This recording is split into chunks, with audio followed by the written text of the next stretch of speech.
जैसा कि हम सॉल्विंग द बायोलॉजिकल प्रॉब्लम्स के डिफरेंट स्टेप्स को डिस्कस कर रहे हैं, तो इसका नेक्स्ट स्टेप हाइपोथेसिस है, जिसे हम आज डिस्कस करेंगे।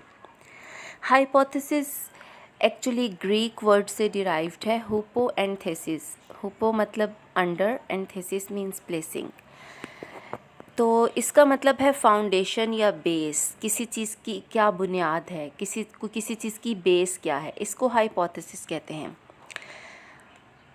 जैसे हमने स्टोरी में डिस्कस किया था कि दो फ्रेंड्स हैं, वो अपने पौधों को देखकर परेशान होते हैं कि उनकी ग्रोथ नहीं हो रही, बल्कि दिन ब दिन वो ख़राब होते जा रहे हैं।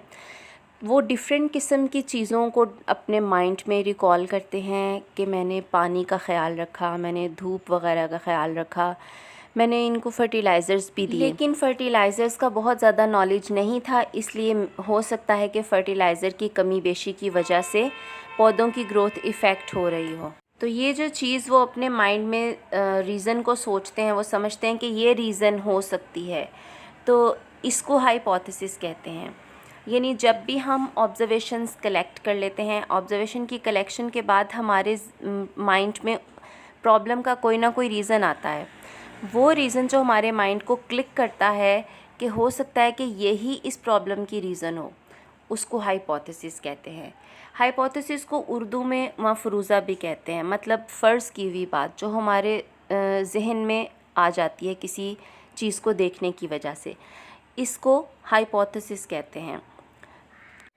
लेकिन हाइपोथेसिस, जो भी हम हाइपोथेसिस डिज़ाइन करते हैं, उसमें इक्वल चांसेस उसके करेक्ट होने के भी हो सकते हैं, उसके रॉन्ग होने, यानी कि हाँ और ना दोनों के इक्वल चांसेस हो सकते हैं। हो सकता है कि ये रीज़न जो हमने सोची है वो हो, और हो सकता है कि ना हो, दोनों के इक्वल चांसेस हैं। यानी ये अनकन्फर्म्ड चीज़ होती है, ये कन्फर्म्ड नहीं होती, इसको कहते हैं ये टेंटेटिव है। और जब भी हम हाइपोथेसिस को डिज़ाइन करते हैं तो उसकी एक क्वालिटी ये भी होनी चाहिए, जो कि बहुत इम्पॉर्टेंट है, कि ये टेस्टेबल हो, हम इसको चेक कर सकें। यानी जब भी हम इस हाइपोथेसिस जो भी हाइपोथेसिस हम बनाते हैं, उसमें ये क्वालिटी होनी चाहिए कि हम उसको एक्सपेरिमेंट्स के थ्रू चेक कर सकें कि जो बात हमने सोची है वो ठीक है या नहीं, तो उसके दोनों चांसेस को हम चेक कर सकते हैं। और हाइपोथेसिस किसी भी प्रॉब्लम के सॉल्यूशन के लिए बहुत इम्पॉर्टेंट स्टेप है, क्योंकि ये हाइपोथेसिस ही एक ऐसा स्टेप है जिसको हम चेक कर सकते हैं और पता चला सकते हैं कि इसकी रीज़न क्या हो सकती है। तो ये एक टेस्टेबल चीज़ भी इसलिए क्योंकि ये एक टेस्टेबल चीज़ भी होती है, और ये एक टेंटेटिव आइडिया भी होता है। हाइपोथेसिस के डिज़ाइन करने के बाद फ़ौरन जो स्टेप आता है उसको डिडक्शन कहते हैं। डिडक्शन डिडक्ट से लिया गया है, जैसे इसका मतलब है निकालना, मतलब ये हाइपोथेसिस का ही रिश्तेदार है एक तरह का। यानी हाइपोथेसिस जो हमने डिज़ाइन की है, उसी के पार्ट को हम डिडक्शन के तौर पे भी उसी के पार्ट को हम डिडक्शन के तौर पे यूज़ करते हैं।